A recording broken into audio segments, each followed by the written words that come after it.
Life is race. Life एक race है। सफेद झूठ, कोरा झूठ, एब्सोल्यूट झूठ, ऐसा कुछ नहीं है।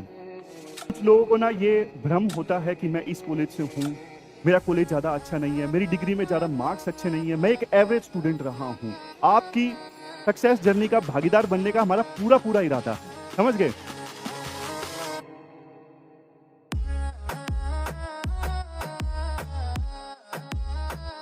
Good morning.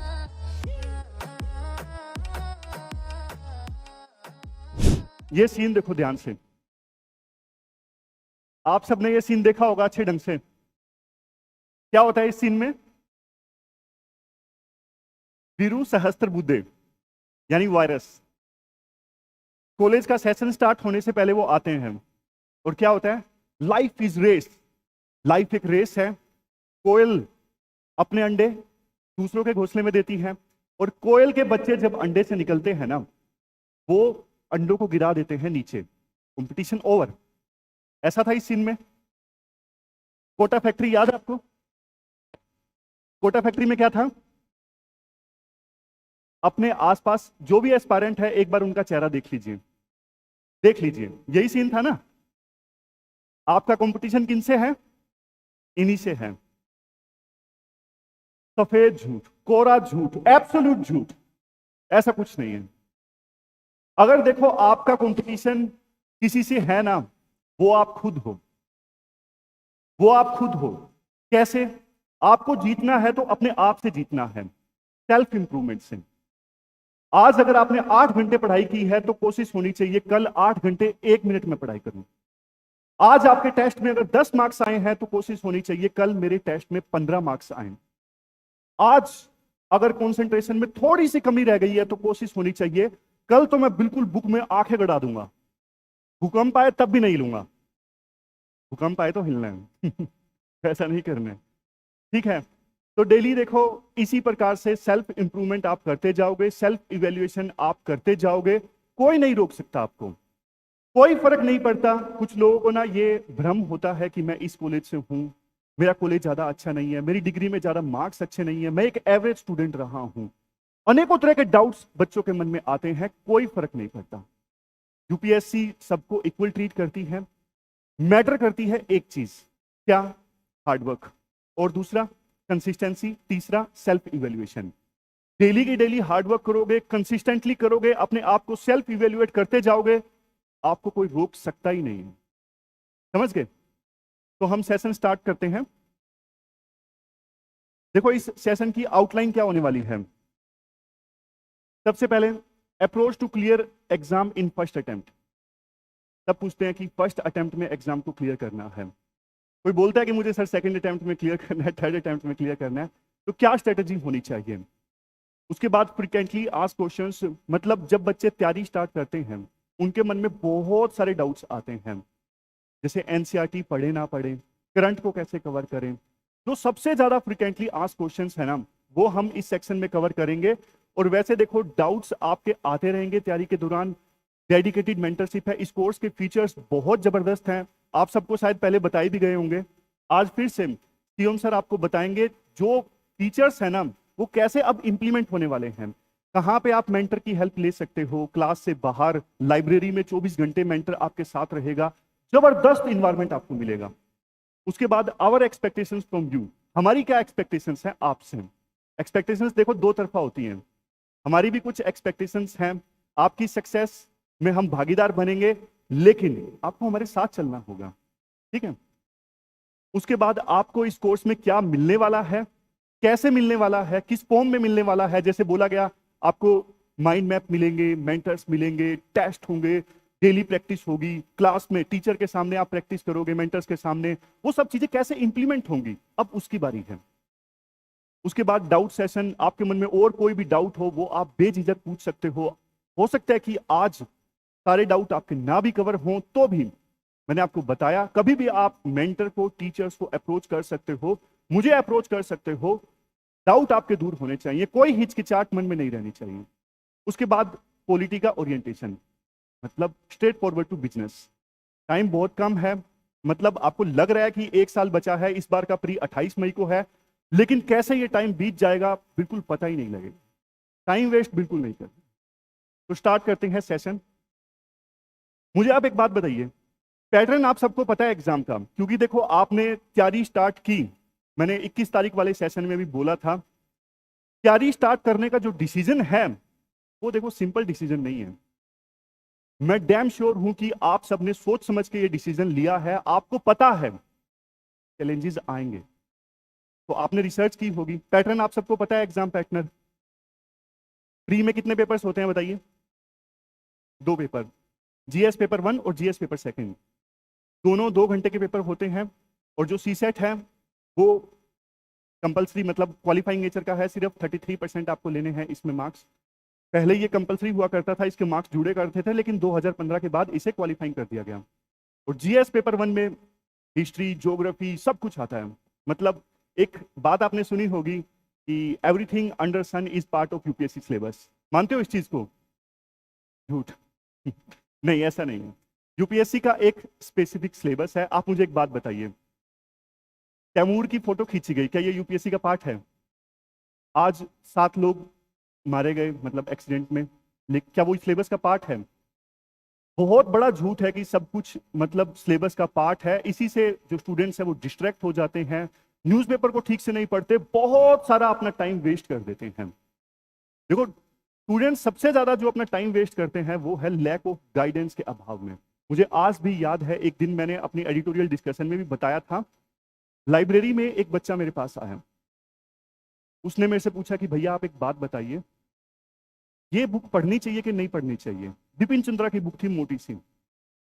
मैंने कहा नहीं, पहले ट्रेंड के अनुसार इससे क्वेश्चन आया करते थे, लेकिन अब इस बुक का पढ़ने का कोई फायदा नहीं है।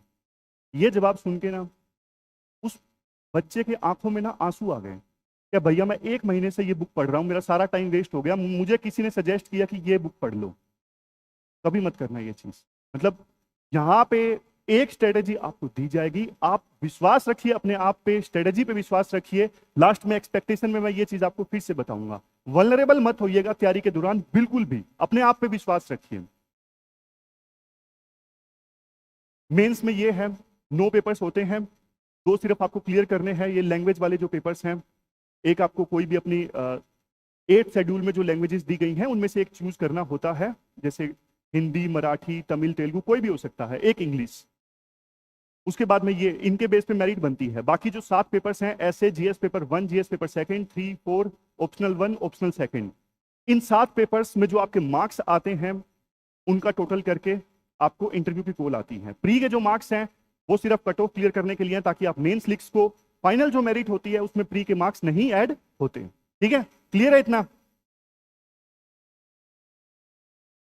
ये टोटल मेंस के मार्क्स हैं 1750, और पर्सनैलिटी टेस्ट होता है 275 का, ग्रैंड टोटल 2025।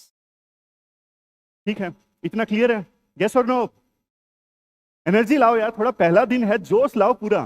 जब मेरा पहला दिन था ना, मतलब अनेकों तरह के डाउट्स आते हैं। देखो, पहले दिन कुछ एंजाइटी भी होती है, जोश भी होता है, अलग अलग तरह के डाउट्स भी आते हैं, लेकिन यकीन मानिए, मैं आपको विश्वास दिलाता हूं, आपकी जो जर्नी है बहुत स्मूथ होने वाली है। बट बस आप रिलीजियसली फॉलो कीजिए, कंसिस्टेंट रहिएगा, कोई दिक्कत आपको नहीं आने वाली है। अब देखो, पहला एक क्वेश्चन वो जो कवर करना है हमें, कैसे अपने फर्स्ट अटेम्प्ट को बेस्ट अटेम्प्ट बनाया जाए। कैसे? मैं आपसे एक क्वेश्चन पूछता हूं, ऐसा क्यों होता है कि बच्चे फर्स्ट अटेम्प्ट में नहीं क्लियर कर पाते? इसका देखो सिंपल आंसर तो ये है कि सीट से लिमिटेड है। मतलब 10 लाख लोग इस एग्जाम की तैयारी करते हैं। वो बात अलग है कि 5 लाख लोग सिर्फ एक्चुअल में एग्जाम में अपीयर होते हैं। मतलब 10 लाख लोग तो सिर्फ फॉर्म भर देते हैं, अपीयर कितने होते हैं? 5 लाख। और बिल्कुल सीरियस स्टूडेंट्स कितने होते हैं? 30 से 40 हजार। ठीक है, अब 30 से 40 हजार में सिर्फ 1000 का जो सिलेक्शन होता है फाइनली, वो क्यों होता है? बाकी लोग क्या गलती कर देते हैं? वो क्यों पीछे रह जाते हैं? वो 1000 लोग आगे क्यों निकल जाते हैं? ये मेरा क्वेश्चन है, बताइए। बाकी जो लोग हैं क्या गलती करते हैं तैयारी के दौरान कि उनका फर्स्ट अटेम्प्ट में सिलेक्शन नहीं होता? सोचिए, बताइए। कंसिस्टेंसी, बिल्कुल बहुत सही आपका जवाब है, कंसिस्टेंसी। इसको हम कवर भी करेंगे। लैक ऑफ गाइडेंस, ये भी बिल्कुल सही आंसर है। और हाँ जी, नॉन स्ट्रेटेजी, रॉन्ग स्ट्रेटेजी, बिल्कुल सही answer, wrong strategy, lack of guidance, lack of consistency और पेशेंस, बिल्कुल सही, प्रॉपर रिसोर्सेज का अभाव, सारे के सारे जो आपके आंसर्स हैं बिल्कुल सही हैं। देखो जैसे आपने अभी आंसर्स दिए, अब मुझे पढ़ाते पढ़ाते 8 साल हो गए, 8 साल से ज्यादा हो गए, अनेकों टॉपर्स के साथ इंटरेक्शन होता है, बहुत सारे टीचर्स के साथ इंटरेक्शन होता है, तो ये पता लगा कि कुछ तो गलतियां हैं जो स्टूडेंट्स करते हैं। जैसे देखो, आप यहां पे देखिए, प्रैक्टिस ना करना। अब आपने इतना सारा पढ़ लिया, रेगुलर आपने क्लासेस चलाई, रेगुलर आपने क्लासेस अटेंड करी, बहुत सारी नॉलेज आपको मिल गई, लेकिन क्या यूपीएससी आपकी नॉलेज चेक करेगा बुला बुला के? फाइनल इनमें इंटरव्यू होगा, वो बात अलग है, लेकिन यूपीएससी कैसे आपकी नॉलेज चेक करेगा? कैसे यूपीएससी ये चेक करेगा कि आप सुटेबल कैंडिडेट हो क्या नहीं?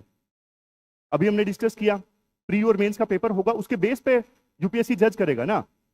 और पेपर में क्या आता है? क्वेश्चंस, मतलब एमसीक्यू के क्वेश्चंस आएंगे, और मेंस में क्या आएगा? Subjective answer writing. मेंस में आपको लिखना है और प्री में आपको जल्दी से क्वेश्चन सोल्व करने हैं। उसमें बहुत सारी टेक्निक्स का इस्तेमाल होता है, जैसे ऑप्शंस को एलिमिनेट करना, कॉमन सेंस इस्तेमाल करना। बात यह है, सिर्फ नॉलेज से काम चलेगा? बताइए यस और नो? नो, सिर्फ नॉलेज से काम नहीं चलेगा। ये गलती बहुत सारे स्टूडेंट्स करते हैं, बहुत सारी बुक्स पढ़ते हैं, रिवाइज भी नहीं करते, बस पढ़ते जाते हैं, पढ़ते जाते हैं। क्या फायदा उस नॉलेज का जब आप एग्जाम में उस नॉलेज को इस्तेमाल ही नहीं कर पा रहे हो? क्या फायदा उस नॉलेज का जब आप एग्जाम में क्वेश्चंस नहीं सोल्व कर पा रहे हो? ये सबसे बड़ी गलती करते हैं, खास करके सीनियर एस्पायरेंट्स बहुत बड़ी गलती करते हैं। बहुत सारे लोगों का ना फर्स्ट अटेम्प्ट में होता है। क्यों होता है? लिमिटेड चीजें पढ़ी हैं, बार बार रिवाइज की हैं, और एग्जाम निकल जाता है। 5वें 6ठे अटेम्प्ट में एग्जाम नहीं निकलता, जबकि उनको तो ज्यादा नॉलेज है। क्यों नहीं निकलता? क्योंकि ना उनको ये लगा कि एग्जाम नहीं क्लियर हुआ है, तो इसलिए एक्स्ट्रा बुक्स पढ़ लेते हैं, वो अपनी नॉलेज को इंक्रीज करते जाते हैं। लेकिन जो उन्हें वास्तव में करना चाहिए, ज्यादा से ज्यादा प्रैक्टिस करना, उस पर फोकस नहीं करते। ये गलती वो करते हैं, समझ गए? अभी बहुत सारे ऐसे लोग हैं, मतलब जैसे जिनका मेंस में अच्छे मार्क्स आते हैं। 2016 में मेरा एक साथ दोस्त था माधव, उस साल की टॉपर थी नंदिनी, आपने नाम सुना होगा शायद। माधव के जो मार्क्स थे ना मेंस में, नंदिनी से भी ज्यादा थे, टॉपर से, रैंक 1 से। लेकिन इंटरव्यू में कितने मार्क्स आए? 93, सिर्फ 93। बच्चे एक गलती ये करते हैं, मेंस क्लियर हो गया, मेंस क्लियर हो गया, उसके बाद इंटरव्यू की तैयारी स्टार्ट करी।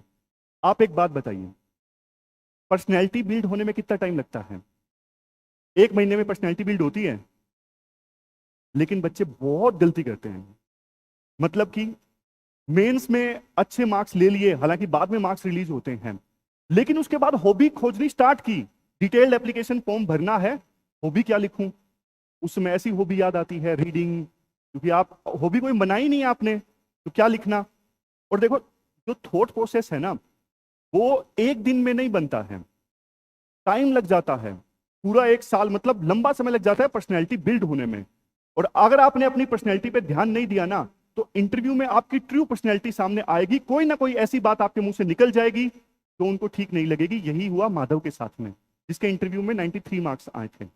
उन्होंने कुछ ऐसी बात बोली, जैसे आपको एक चीज बताऊं, जैसे वुमन है, डिप्रेस्ड सेक्शंस हैं, और बहुत सारी चीजें हैं जो सैक्रोसैंक्ट हैं, इनके बारे में आप कभी भी नेगेटिव बोल ही नहीं सकते एग्जाम में। मतलब रियल में भी आपको नहीं बोलना चाहिए, एग्जाम में तो बिल्कुल भी नहीं बोलना चाहिए।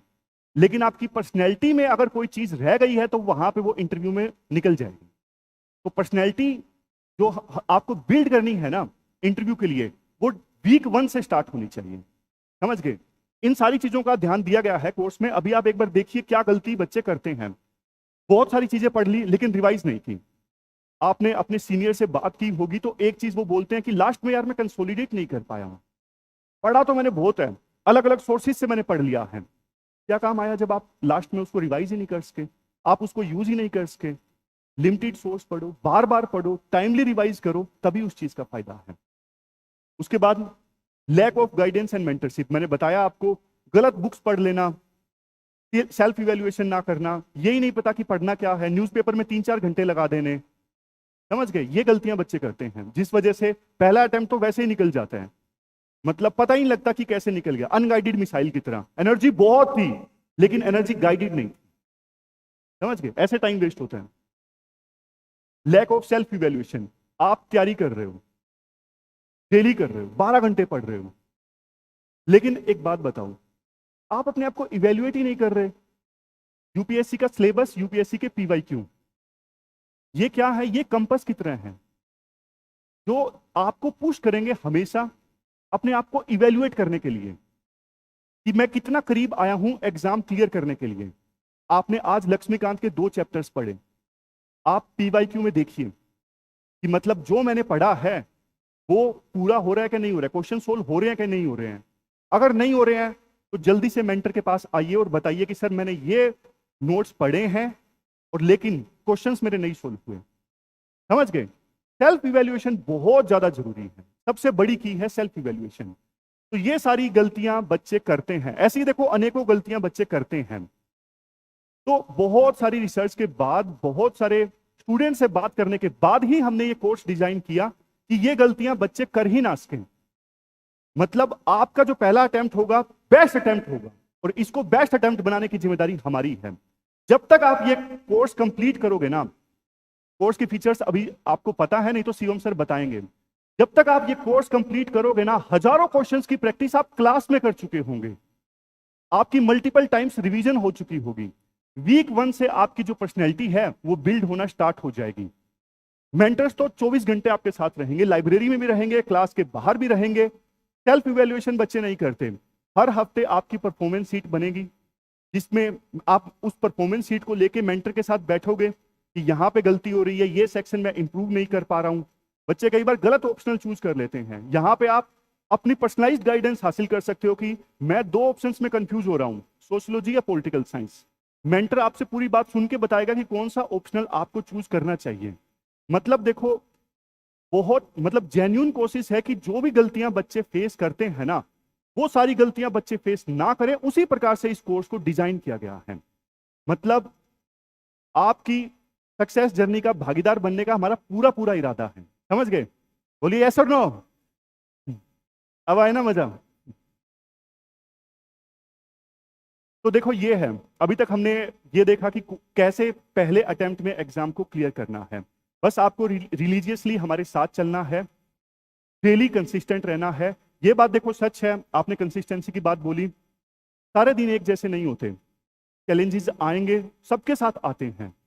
कभी फैमिली में दिक्कत हो सकती है, कभी इमोशनल सपोर्ट की आवश्यकता हो सकती है, अनेकों तरह के चैलेंजेस आएंगे। पर देखो बात यही है, जब भी चैलेंजेस आए ना, आप अपने मेंटर्स, अपनी फैकल्टी तक पहुंचे, उन्हें बताएं कि सर ये चैलेंजेस मैं फेस कर रहा हूं, मुझे यहां पे दिक्कत आ रही है। अगर आप आओगे नहीं, आप बताओगे नहीं मेंटर के पास आके, फैकल्टी के पास आके कि सर ये चैलेंज आ रहा है, तो फिर फायदा नहीं हो। ये काम तो आपको करना पड़ेगा। देखो, साथ चलना पड़ेगा, जो दिक्कत आए वो आपको बताना पड़ेगा कि सर यहां पे दिक्कत आ रही है।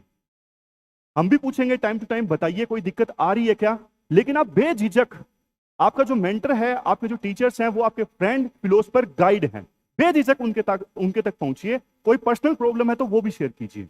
पढ़ाई की तो आप करोगे ही करोगे, ठीक है? तो अब ये कुछ कॉमन डाउट्स हैं कि जैसे एनसीईआरटीज पढ़नी चाहिए या फिर नहीं पढ़नी चाहिए। बताइए, एनसीईआरटी पढ़नी चाहिए कि नहीं पढ़नी चाहिए? 100% पढ़नी चाहिए और दोबारा मत पूछना। ठीक है? एनसीईआरटीज देखो जरूरी है। आपके टीचर्स जो हैं बिल्कुल बेसिक से स्टार्ट करेंगे, बिल्कुल बेसिक से स्टार्ट करेंगे, कोई भी दिक्कत आपको नहीं आएगी। लेकिन यूपीएससी डायरेक्ट क्वेश्चंस पूछता है एनसीईआरटी से। क्लास अटेंड करोगे और एनसीईआरटी पढ़ोगे, जो कॉम्बिनेशन बनेगा ना, कंसेप्ट कभी भी नहीं लेंगे। एनसीईआरटी आपको पढ़ना जरूरी है। लिस्ट आपको दे दी जाएगी कौन कौन सी एनसीईआरटीज आपको पढ़नी है। कुछ लोग बोलते हैं ओल्ड एनसीईआरटी पढ़नी है। देखो, हिस्ट्री वगैरह की तो चलो ठीक है, अब ज्योग्राफी की ओल्ड एनसीईआरटी आप पढ़ोगे, वो चीजें चेंज हो गई हैं, वो इतनी पुरानी है कि यूरोप में ये माइन है, इंडिया में ये माइन है, वो चेंज हो चुका है, वहां पे अब सोसाइटी बन गई है, माइन है ही नहीं। ठीक है? तो ओल्ड एनसीईआरटी सिलेक्टेड, आपको पूरी लिस्ट दे दी जाएगी कौन कौन सी एनसीईआरटी आपको पढ़नी है। ठीक है? उसके बाद करंट अफेयर्स और न्यूज़पेपर रीडिंग। सबसे बड़ा डाउट होता है करंट अफेयर्स को कैसे कवर करें।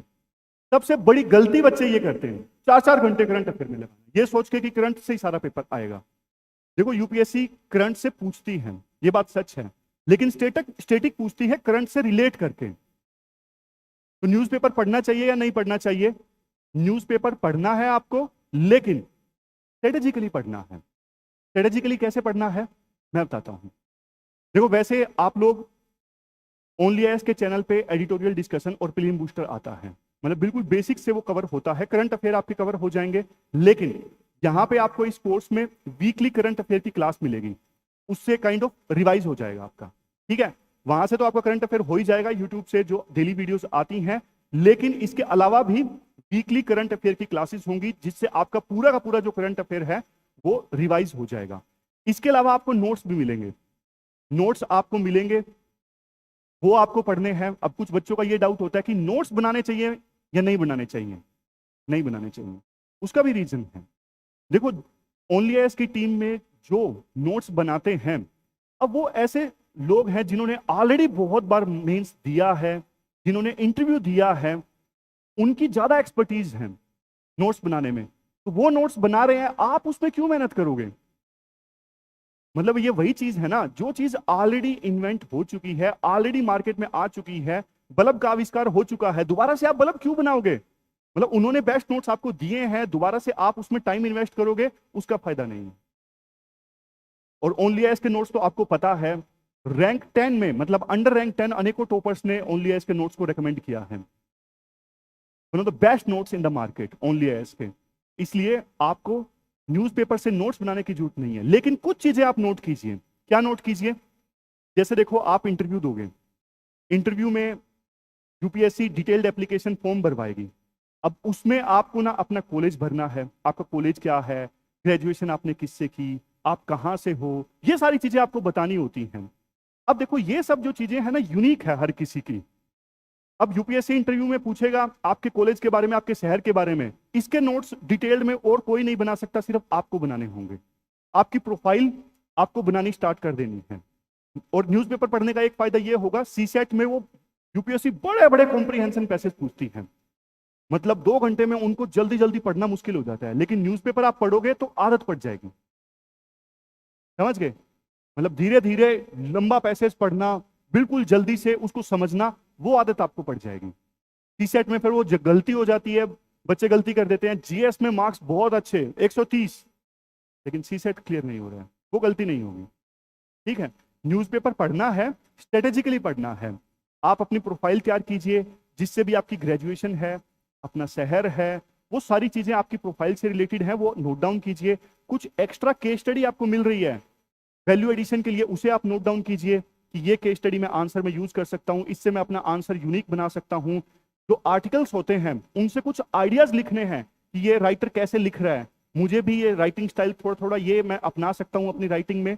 उसके लिए आप न्यूज़पेपर पढ़िए, स्ट्रेटेजिकली पढ़िए, समझ गए? नोट्स मत बनाइए। ऐसा नहीं कि 3-4 घंटे आप न्यूज़पेपर पढ़ने में लगा रहे हो, बहुत पढ़ना है आपको, न्यूज़पेपर में 3-4 घंटे नहीं लगाने हैं। उसके बाद हाउ टू चूज ऑप्शनल, ये देखो बहुत ज्यादा जरूरी है इस कोर्स में। मतलब कुछ ऑप्शनल के कोर्सेज हैं, वो कोर्स में शामिल ही आपको फ्री मिलेंगे ऑनलाइन मोड में, लेकिन देखो बहुत सोच समझ के चूज कीजिएगा, क्योंकि ऑप्शनल में लंबा समय आपको लगाना पड़ेगा। बहुत सारे आपको सजेशंस मिलेंगे मार्केट में कि आजकल ये ऑप्शनल चल रहा है, ये पढ़ लीजिए, ये ले लीजिए। ऐसा देखो, सुनी सुनाई बात पे बिल्कुल यकीन मत करना। सबसे पहले आप अपना इंटरेस्ट देखना, और ऑप्शनल चूज करने में कोई जल्दबाजी करनी भी नहीं है। अभी आप स्टार्ट करोगे, एनसीईआरटीज पढ़ना स्टार्ट करोगे, आपको अपने आप समझ में आ जाएगा कि कौन से सब्जेक्ट में आपका सबसे ज्यादा इंटरेस्ट है। इंटरेस्ट और पैशन सबसे पहली प्रायोरिटी। सबसे पहले ये देखिए कि मेरा इंटरेस्ट है क्या नहीं है। बाकी और भी बहुत सारी बातें बोली जाएंगी कि इसका तो जीएस में बहुत सारा ओवरलैप होता है, ये करोगे तो जीएस में बहुत फायदा होगा। जैसे हिस्ट्री ऑप्शनल का एक स्टूडेंट है, पिछले से पिछले साल की बात है, उन्होंने चेंज किया। मैंने उनको समझाया था, उन्होंने बोला कि सर हिस्ट्री लेता हूं मैं ऑप्शनल यूं नहीं बोल रहा हिस्ट्री बेकार है, लेकिन पर्टिकुलर उस इंसिडेंट को बता रहा हूं। उन्होंने बोला कि मैं हिस्ट्री लेता हूं, इसमें जीएस पेपर 1 में बहुत ओवरलैप होता है। उन्होंने लिया हिस्ट्री, लेकिन जीएस पेपर 1 में बाकियों से भी कम स्टूडेंट्स आए, मार्क्स आए, जबकि उनका हिस्ट्री ऑप्शनल था। जीएस पेपर 1 में बहुत सारा पोर्शन हिस्ट्री का होता है। जिनका हिस्ट्री ऑप्शनल है उनको तो इन डेप्थ नॉलेज हो जाएगी, लेकिन बावजूद इसके जीएस पेपर 1 में उनके कम मार्क्स आए। तो ओवरलैप मत देखिएगा, क्योंकि देखो ऑप्शनल आपको लंबे समय तक पढ़ना है। कई ऑप्शनल्स का सिलेबस बहुत ज्यादा होता है, बिना इंटरेस्ट के आप ऑप्शनल पढ़ ही नहीं सकते। तो ये गलती आप बिल्कुल मत कीजिएगा।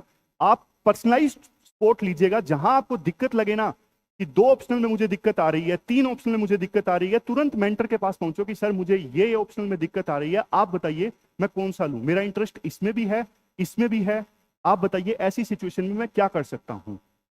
ठीक है। उसके बाद what UPSC expect from you, UPSC आपसे क्या एक्सपेक्ट करती है, बताइए कौन आंसर देगा इस क्वेश्चन का। यूपीएससी आपसे क्या एक्सपेक्ट करती है, बताइए, कुछ तो बोलिए यार। हाँ बोलिए। डेडिकेशन, सही है। मतलब वैसे तो देखो बहुत सारी क्वालिटीज यूपीएससी एक्सपेक्ट करती है, बैठ जाइए, बहुत सारी क्वालिटीज यूपीएससी एक्सपेक्ट करती है। और एथिक्स में आप पढ़ोगे भी, role of civil services in democracy, उसका भी एक टॉपिक है। अनेकों वैल्यूज सरकार एक्सपेक्ट करती है सिविल सर्वेंट्स में होनी चाहिए। लेकिन एस्पायरेंट्स में बात यह है कि अभी यूपीएससी ना आपका एप्टीट्यूड चेक कर रही है। ठीक है, एप्टीट्यूड मतलब आप में पोटेंशियल है एक अच्छा सिविल सर्वेंट बनने का। तो यूपीएससी क्या चेक कर रही है, देखो यूपीएससी ये चेक कर रही है कि आपको पूरा जिला संभालना है शुरू में, बाद में आपको पॉलिसीज बनानी है। यूपीएससी ये चेक करती है क्रिटिकल कंडीशंस में आप कैसे बिहेव करोगे, आप में इंटीग्रिटी है या नहीं है। इसी के लिए तो एथिक्स का पेपर इंट्रोड्यूस किया गया था। एथिक्स का पेपर एथिक्स की नॉलेज के बारे में चेक करने के लिए नहीं है कि इसको एथिक्स की नॉलेज है या नहीं है। बताओ एप्टीट्यूड की डेफिनेशन क्या है, बताओ एटीट्यूड की डेफिनेशन क्या है। वो टेक्निकल डेफिनेशन बता दिया, जैसे वो 3 इडियट्स में बताते हैं मशीन की डेफिनेशन, नहीं। एथिक्स पेपर इंट्रोड्यूस करने का मतलब ये बिल्कुल नहीं था। एथिक्स पेपर इसलिए इंट्रोड्यूस किया गया, यूपीएससी ये चेक करना चाहती थी कि आप एथिकल हो या नहीं हो, इसलिए एथिक्स का पेपर इंट्रोड्यूस किया गया। समझ गए, तो ये चीज है।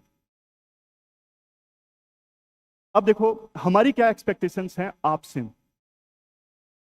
सबसे पहले देखो आज का जो समय है ना, रील्स का समय है, मतलब 20 सेकंड में वीडियो पूरी हो जाती है। 2020 का टाइम है, पूरा मैच नहीं देखना, बस 2020 के मैच में मजा आ जाना चाहिए, ऐसा समय है। मतलब इंस्टेंट ग्रेटिफिकेशन चाहिए, इंस्टेंट रिजल्ट चाहिए। लेकिन देखो 1 साल आपको तैयारी करनी है, इंस्टेंट रिजल्ट नहीं मिलेगा आपको, सीधी बात है, स्पष्ट बात है। चैलेंजेस भी आ सकते हैं, डेली बेसिस पे आप इंप्रूव करोगे, समय लगेगा, धीरे धीरे आप अपने आप को सेल्फ इवेल्युएट करते जाओगे, परफॉर्मेंस सीट के साथ मेंटर्स के साथ बैठोगे, धीरे धीरे आपकी तैयारी जो है वो बढ़िया होती जाएगी। लेकिन आपको पेशेंस रखना पड़ेगा। ऐसा नहीं कि 10 दिन में आप पैनिक मचा रहे हो कि मेरा इंप्रूवमेंट नहीं हो रहा है, 10 दिनों के अंदर अंदर आप पैनिक मचा रहे हो कि मैं अच्छा ऐसे नहीं लिख पाया हूं, ऐसा नहीं होगा। पेशेंस आपको रखना ही होगा। आमतौर पे जो बात मैंने आपको पहले बोली, बच्चे क्या गलती करते हैं, जल्दी जल्दी से रिजल्ट मिलने की चाह में फिर इधर उधर भागने लगते हैं। मुझे कोई स्ट्रेटेजी बता दो। आप यूट्यूब पे ना एक बार सर्च मार के देखिए, एक बार मारिए यूट्यूब पे, एक बार सर्च मार के देखिए आप, कोई बात नहीं, खोलिए मोबाइल ओपन करिए आप,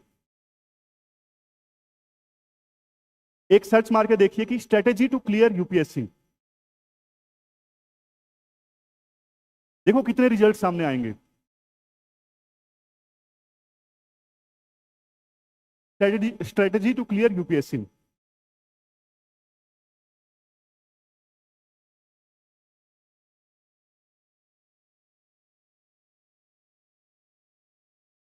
कितने रिजल्ट सामने आए, कुछ लिखा हुआ है कि कितने ऐसे रिजल्ट्स आता है कई बार गूगल में कि हाँ इतने 1000 रिजल्ट्स हैं। जितना स्क्रॉल करते जाओगे रिजल्ट आते जाएंगे। हर साल टॉपर निकलते हैं, हर साल कितने मान के चले 1000 टॉपर्स निकलते हैं। ठीक है, वो 1000 टॉपर्स हैं, कितनी एक जगह तो नहीं कई कई जगह जाते हैं वो सब जगह उन्होंने अपनी स्ट्रेटेजी बताई हुई है। कितने साल हो गए टॉपर्स को, बहुत सारे साल हो गए, सबने अपनी स्ट्रेटेजी बताई होगी। फिर यूट्यूबर हैं, उन्होंने भी अपनी स्ट्रेटेजी बताई होगी।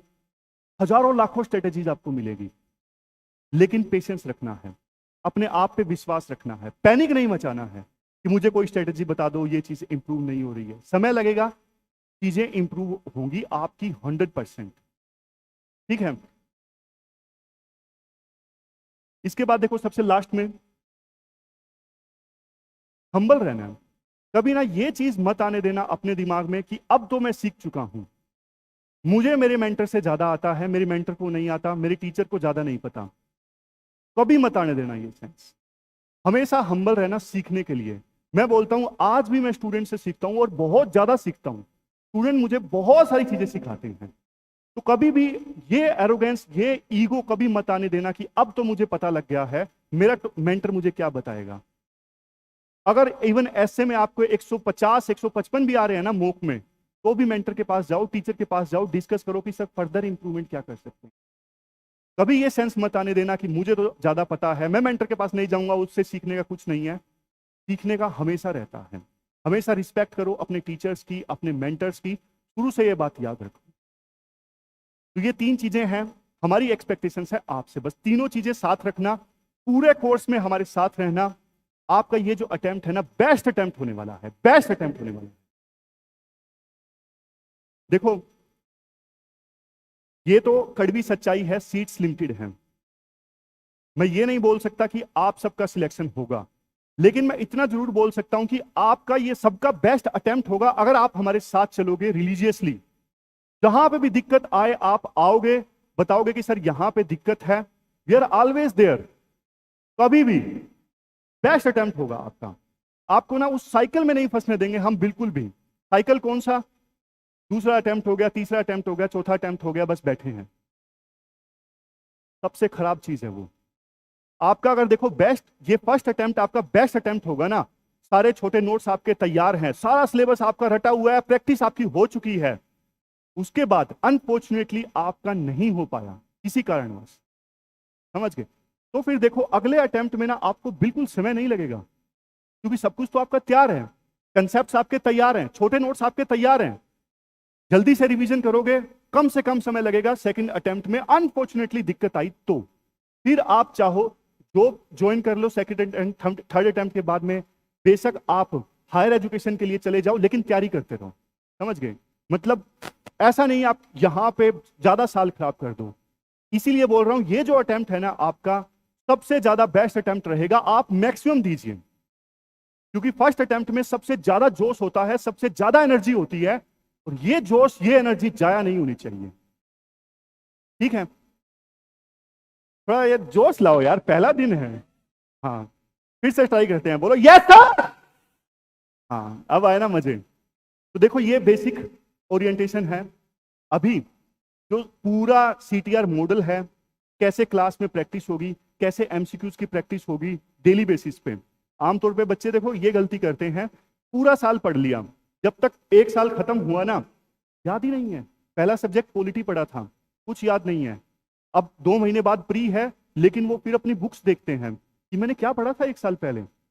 ये सारी गलतियां जो हमने डिस्कस की, प्रैक्टिस नहीं है, मॉक नहीं ट्राई किए। लेकिन कोर्स को वैसे ही डिजाइन किया गया है कि आपका शुरू से ही जो चीज यूपीएससी चेक करती है ना, आंसर राइटिंग, उसी के बेस पे तो सिलेक्शन होते हैं। शुरू से ही वो चीज आपको साथ लेके, मतलब कोर्स में साथ चलेगी वो चीज।